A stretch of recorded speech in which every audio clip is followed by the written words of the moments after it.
My report covers Ombudsman recommendations spanning 2 years, when the impacts of the pandemic undoubtedly contributed to inequality, disadvantage and vulnerability. 2 years when human rights came sharply into focus for every Victorian as we lost our liberties in multiple ways, sometimes for good reasons, but not always. The pandemic triggered change in many aspects of life, not least the relationship between citizen and state. The Victorian Ombudsman has for nearly 50 years sought to redress power imbalances, and so the role of Ombudsman has become more important than ever.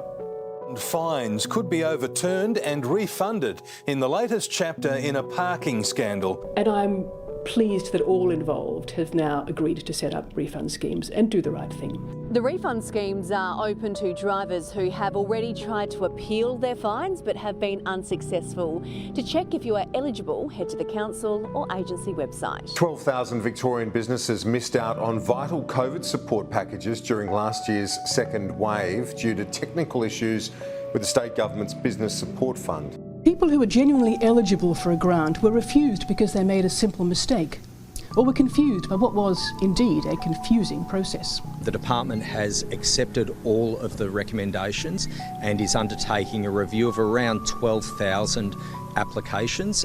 Victorian Ombudsman Deborah Glass has conducted 2 separate investigations into WorkSafe. She found agents were doctor shopping and cherry-picking evidence to terminate claims.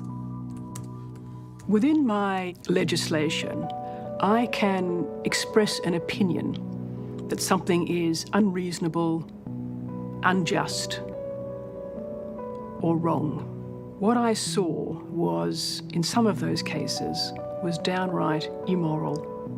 This report summarises the outcomes and improvements following 11 Ombudsman reports between May 2020 and December 2021. As well as updating progress from some earlier reports.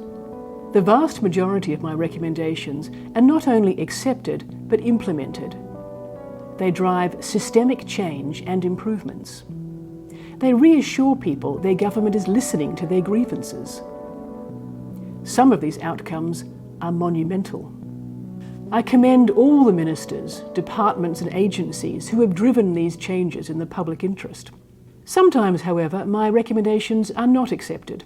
In such cases, it is the role of this report to reflect on why and to hold agencies to account for their inaction.